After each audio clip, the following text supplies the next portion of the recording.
Bonjour à vous, chers amis. Si vous avez plus de 60 ans, ce que je vais vous dire pourrait littéralement changer votre vie. Chaque jour, sans même le savoir, des millions de personnes commettent des erreurs qui accélèrent le vieillissement du corps et de l'esprit. Et le plus troublant, même les médecins les oublient, pas par négligence, mais parce qu'elles sont devenues invisibles, normales, banales. Pourtant, ce sont ces petites habitudes, ces gestes répétés, ces choix automatiques qui ajoutent des années à votre fatigue, à vos douleurs, à votre perte d'énergie. Aujourd'hui, je vais vous révéler 7 erreurs silencieuses qui sapent votre vitalité après 60 ans. Certaines vont vous surprendre, d'autres vous faire réfléchir profondément. Mais une chose est sûre, vous ne les verrez plus jamais de la même manière. Restez bien jusqu'à la fin, car l'erreur numéro 6 est celle que même les gens en parfaite santé commettent, et elle coûte cher, très cher. Erreur numéro 1. Confondre repos et inactivité. On nous l'a répété toute notre vie. Après 60 ans, il faut se reposer. Alors, on s'assoit. On évite les escaliers. On ne porte plus rien de lourd. On limite les sorties. On croit se préserver. Mais en réalité, on s'éteint à petit feu. Le corps humain est comme un violon. S'il ne vibre plus, il se désaccorde. Et avec l'âge, c'est encore plus vrai. Voici l'erreur. Confondre repos et immobilité. Le vrai repos ne veut pas dire ne rien faire. Il veut dire faire ce qui régénère sans fatiguer. Une marche lente dans un parc. Quelques étirements en écoutant de la musique. Monter 2 étages calmement. Ce sont ces mouvements doux, réguliers, qui nourrissent les muscles, réveillent le cerveau et préservent l'autonomie. L'inactivité prolongée, elle, agit comme un poison lent. Moins on bouge, plus on perd. Et ce qu'on perd, on ne le récupère pas toujours. Je vous le dis avec douceur, mais franchise. Si vous attendez de vous sentir en forme pour bouger, il sera trop tard. La clé, 10 minutes par jour, pas plus, mais chaque jour. Bougez pour vivre, pas pour vous fatiguer. Erreur numéro 2. Gardez la même alimentation qu'à 40 ans. Beaucoup de personnes, après 60 ans, mangent, comme elles ont toujours mangé, même plat, même quantité, mêmes horaires. On se dit, je mange équilibré, je ne grignote pas, tout va bien. Et pourtant, le corps, lui, a changé, profondément. À 20 ou 40 ans, notre métabolisme brûle, tout comme une cheminée. Après 60, la flamme baisse, on digère moins bien, on absorbe moins les nutriments. Les besoins changent. Voici l'erreur. Continuez à nourrir un corps vieillissant avec les recettes de la jeunesse. Trop de viande rouge fatigue les reins. Trop de pain blanc fait grimper le sucre. Trop peu de protéines, fonte musculaire. Et le pire, on ne s'en rend même pas compte. Jusqu'au jour où l'on se sent faible, ballonné, ou simplement vidé. Il ne s'agit pas de manger moins, mais de manger autrement. Moins lourd, plus digeste, et surtout, plus ciblé. Fibres, bons gras, protéines douces, et je vais vous révéler un aliment que presque tous les Français consomment et qui, après 60 ans, fait vieillir vos cellules plus vite. C'est l'erreur numéro 3, et elle est dans votre cuisine en ce moment même. Erreur numéro 3. Abuser du sucre invisible, le faux ami du quotidien. Dans votre cuisine, il y a un produit que vous consommez presque tous les jours. Il semble inoffensif. Il n'est ni gras ni salé.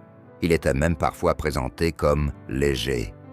Et pourtant, Il fatigue vos cellules, accélère le vieillissement de la peau, du cerveau et du cœur.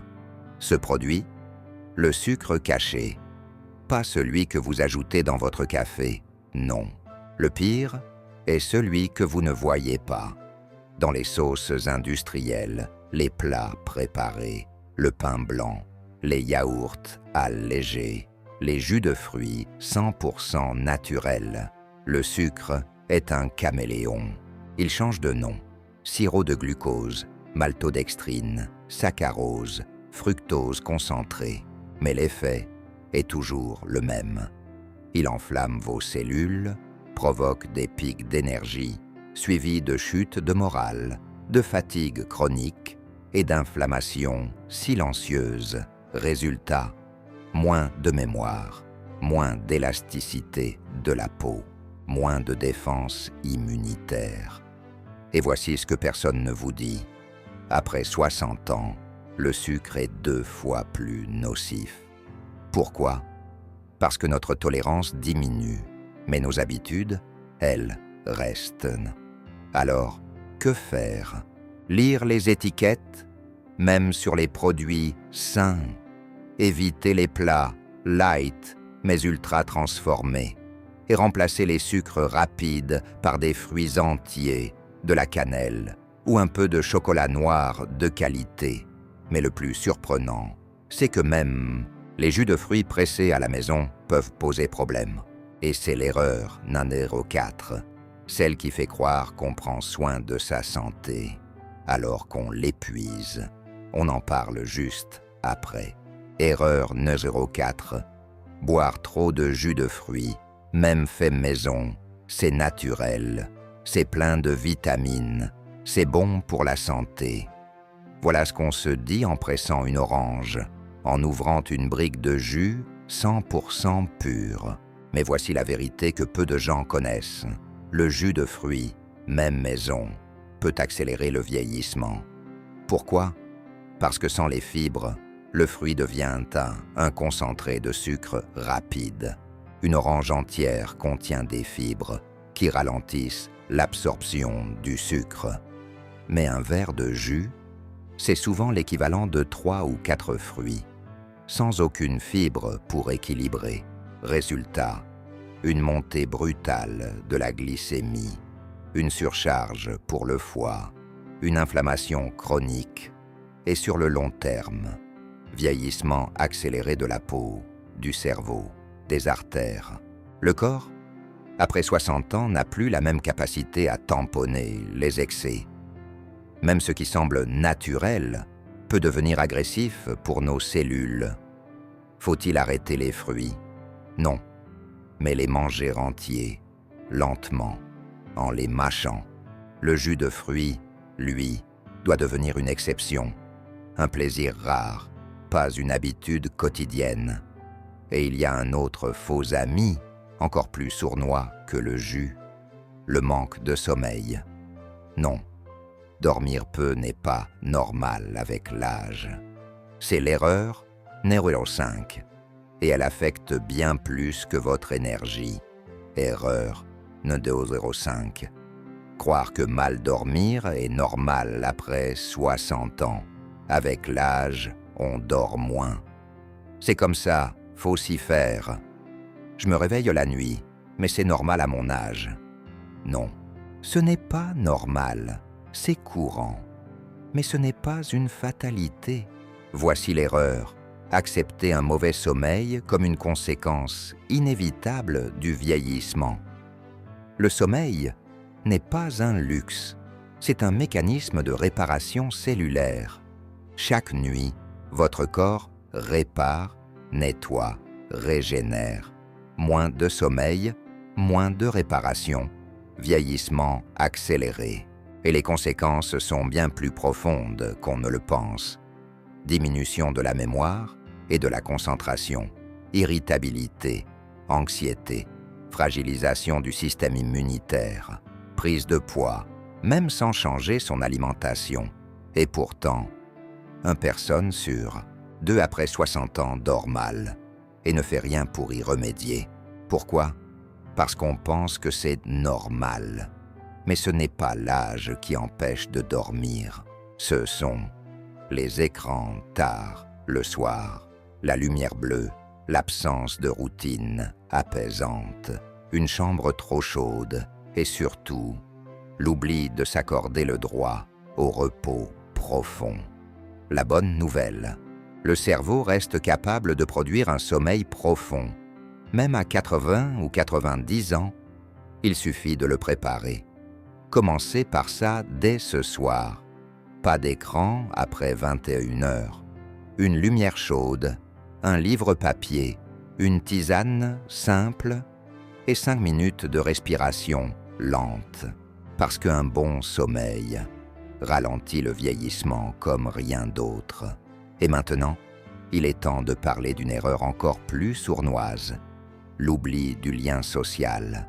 Car ce n'est pas votre corps qui s'éteint en premier, c'est souvent le cœur, et pas au sens biologique. Erreur ni 06.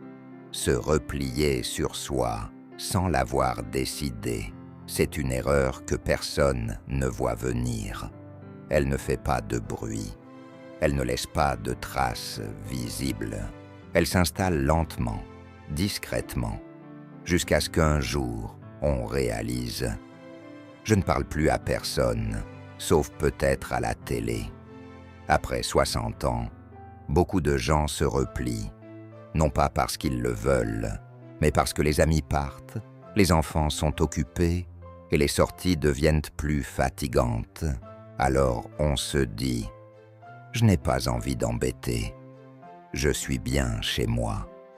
Je n'ai rien d'intéressant à raconter. » Et jour après jour, le silence s'installe. Voici la vérité. L'isolement fait vieillir le cerveau plus vite que le sucre ou le tabac. Des études menées en France et en Europe l'ont prouvé. Les personnes socialement actives ont 40% de déclin cognitif en moins. Elles vivent plus longtemps, avec plus de joie, de mémoire et de sens. Le lien social, ce n'est pas voir du monde, c'est se sentir utile, écouté, attendu. Et parfois, un seul appel par semaine, une activité partagée, un café avec un voisin, suffit à raviver la lumière intérieure. Alors, si vous vous reconnaissez dans ces mots, sachez ceci. Il n'est jamais trop tard pour retisser un lien. Et souvent, l'autre personne attend juste que quelqu'un fasse le premier pas. Le cœur humain ne vieillit pas. Il attend, il espère, il écoute. Et dans un instant, je vais vous parler de la 7e erreur, celle que les gens intelligents font le plus souvent, celle qui vient de l'orgueil, de la pudeur et d'un mot très français. Je vais me débrouiller. Erreur numéro 7. Vouloir tout gérer seul, en silence, c'est l'erreur des personnes fortes, celles qui ont tout donné, tout construit, tout supporté. C'est l'erreur des gens dignes, des mères silencieuses, des pères discrets, des anciens courageux. C'est l'erreur de dire « je vais me débrouiller ». Je ne veux pas déranger. Je ne veux pas être un poids. Cette phrase, on croit qu'elle protège. En réalité, elle isole, elle épuise, elle abîme. Vouloir tout porter seul, après 60 ans, ce n'est pas de la force. C'est de l'épuisement maquillé en fierté. Parce qu'on ne vous a jamais appris à demander, à accueillir, à recevoir. Et pourtant, il n'y a rien de plus humain que de dire « J'aurais besoin d'aide. J'aimerais que tu viennes. Je ne veux pas vieillir seul. » La vie n'est pas une performance, c'est une traversée. Et les dernières années ne sont pas la fin du voyage. Elles peuvent être la partie la plus profonde, la plus vraie, la plus libre. Mais pour ça, il faut oser changer ces 7 petites habitudes. Et surtout, oser être vivant jusqu'au bout. Parce que le vieillissement, n'est pas une punition. C'est un appel à ralentir pour mieux sentir. Un appel à dire non à l'automatisme, à reprendre le contrôle, non pas sur les années, mais sur ce qu'on en fait. Si ce message a résonné en vous, alors ne repartez pas seul. Abonnez-vous. Partagez cette vidéo avec un ami, un frère, une sœur, quelqu'un que vous aimez, parce que nous sommes nombreux à vieillir debout. Et que vieillir debout, ensemble, c'est une force que personne ne peut nous enlever.